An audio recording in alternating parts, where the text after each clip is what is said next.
जय हिंद दोस्तों। इस समय इजराइल और फिलीपींस के बीच ज़बरदस्त युद्ध हो रहा है दोस्तों, क्योंकि हमास ने पहले 5000 मिसाइलों से इजराइल पर हमला करके कई इजरायलियों को मौत की घाट उतार दिया। इतना ही नहीं, बल्कि हमास आतंकी ने इजराइल के लोगों को, उनके औरतों को, बच्चों को बुरी तरह से मार करके किडनैप कर लिया है। इसलिए इजराइल ने कहा, शुरुआत तुम किए थे, अंत हम करेंगे। तभी से मुस्लिम देश डर गए हैं और इस समय मुस्लिम देश जो है इजराइल का साथ देना शुरू कर दिए हैं। धन्यवाद। जय हिंद, जय भारत। उसके अलावा अब देखना ये है कि ईरान और सऊदी अरब अपने ताल्लुकात को कैसे बढ़ाते हैं। फिर जो अमेरिका की कोशिश थी कि किस तरीके से सऊदी अरब को चीन से और ईरान से दूर करे, उसके साथ जो सिक्योरिटी मुआहदे की बात हो रही है वो कहाँ तक जाती है। तो ये तमाम वो सवालात हैं जो कि अब हमारे सामने होंगे। और आज हमने कल देखा कि यूएन सिक्योरिटी काउंसिल का इनफॉर्मल एक कंसल्टेशंस हुई, उसमें भी कोई इत्तेफाक नहीं हो सका। बहुत से ममालिक ने कहा, ख़ास तौर पे अमेरिका ने, कि हमास को कंडेम करें। रूस और चाइना और दूसरे कतर और यूएई वगैरह की ज़रा पोजीशन मुख्तलिफ थी। तो काफ़ी इसने एक लिहाज से मशरक़ वस्ती की जो पॉलिटिक्स है या वेस्ट एशिया की जो पॉलिटिक्स उसको झंझोड़ा है। अच्छा, ठीक है सर। हमास के हमले और ईरान की हिमायत ने इसराइल को जुग्राफियाई तौर पर कितना नुकसान पहुंचाया आपके ख्याल में, और क्या सऊदी और इसराइल के साथ सऊदीया का समझौता भी खत्म हो सकता है? पाकिस्तान की पोजीशन की मैं बात करूंगी कि इस वक्त पाकिस्तान की क्या पोजीशन है? और ईरान का ताल्लुक है, उस मैंने पहले जिक्र किया, उसमें तो एक लिहाज से जो गर्मजोशी हमें नज़र आ रही थी। और फिर जो ईरान के सदर ने आना था सऊदी अरब, उनको दावत दी गई थी, उसमें वो शायद अब जल्दी ना हो सके और उसमें एक तातुल आएगा। इसी तरह हमने देखना ये है कि अब जो लेबनान में हिजबुल्लाह वगैरह, ये जो वॉर थिएटर है, बेंजामिन किस हद तक जाते हैं, किस हद तक जाता है, किस हद तक एस्केलेट करता है सिचुएशन को गज़ा में, और उसके बाद आया सीज़ फायर पे एग्री करता है कि नहीं करता। उसके इंटरेस्ट में नहीं है कि इस वक्त वो सीज़ फायर पे एग्री करें। गो कि इसराइल को नुकसान बहुत हुआ है हमास के अटैक से या फ़लस्तीनियों के अटैक से, लेकिन फ़िलहाल वो इस बेंजामिन नेतन्याहू नहीं चाहेगा कि वो वहाँ पे इस सीज़ फायर पे एग्री करें जब तक कि वो गज़ा में कुछ मज़ीद तबाही नहीं मचाते, या लेबनान में ख़ास तौर पे हिजबुल्लाह को कुछ नहीं करते। या बमबारी के अलावा और क्या कर सकते हैं, कोई मज़ीद शहादतें हो जाएंगी, लेकिन एक लिहाज से कुछ दिनों के लिए इस सिचुएशन को बरकरार रखेंगे। ईरान और सऊदी अरब के ताल्लुकात ऑब्वियसली वो, जिससे मैंने पहले कहा, वो गर्मजोशी थोड़ी सा एक लिहाज से बैक बर्नर पे चली जाएगा, जो एक प्रोसेस चल रहा था, और इसराइल और सऊदी अरब के दरमियान भी प्रोसेस पीछे चला जाएगा। अब देखना यही है, क्योंकि हमारे पाकिस्तान के कॉन्टेक्स्ट में मैं समझता हूँ कि जो हमारी ऑफिशियल रिएक्शन था वो ज़रा माइल्ड था, उसको ज़रा सख्त होना चाहिए था। हम एक तरफ ऑक्यूपाइड फोर्सेस हैं जो इसराइल है, जो एक लिहाज से कायद आज़म ने कहा था कि ऑक्यूपाइड फोर्सेस हैं, फ़लस्तीनी हैं। ये वही सूरत हाल है जो भारत और मकबूजा जम्मू और कश्मीर की है। दोनों कश्मीरी और फ़लस्तीनी अपने हक़ खुद इरादियत के लिए लड़ रहे हैं। तो मेरे ख़्याल में हमें कंडेम करना चाहिए था, और इसराइल को ये बिल्कुल कहना चाहिए था कि आप अपना स्टेट टेररिज्म बंद करें, और ये है कि फ़लस्तीनियों का उनके हक़ खुद इरादियत दें। असल मसला ये है, क्योंकि इसराइल ने पिछले 74-75 सालों से जो ऑक्यूपाइड फोर्स ऑक्यूपेशन है उसको ख़त्म नहीं किया। 2 स्टेट सोल्यूशन चला था ओस्लो एकॉर्ड्स के बाद, उस पर अमल नहीं किया।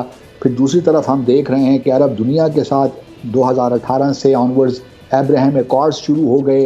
तो फ़लस्तीनी एक लिहाज से फ्रस्ट्रेशन तो वहाँ पे है फ़लस्तीन में कि अरब दुनिया अपना काम कर रही है, इसराइल के साथ ताल्लुकात कायम कर रहे हैं, और हमारे डिस्प्यूट पे कोई बात ही नहीं कर रहा।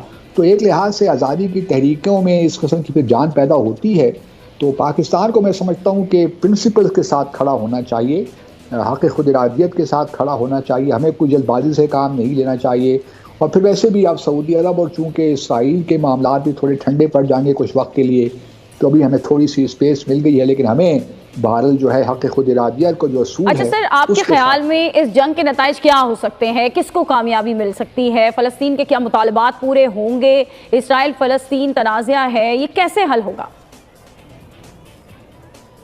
देखिए, फ़िलहाल तो नज़र नहीं आता कि इसराइल को क्या कामयाबी, डिपेंड करता है आप कामयाबी को किस तरह डिफ़ाइन करते हैं।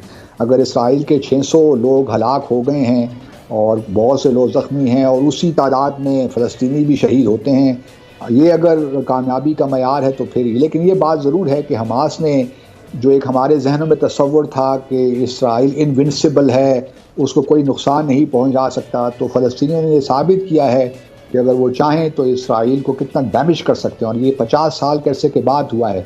ममालिक ने माजी में कुछ ऐसी पोजीशंस रखी जहाँ पे वो आर्म स्ट्रगल को सपोर्ट करते रहे हैं, और मैं समझता हूँ कि इस हवाले से एक क्लियर कट अप्रोच OIC और बाकी ममालिक को लेनी चाहिए।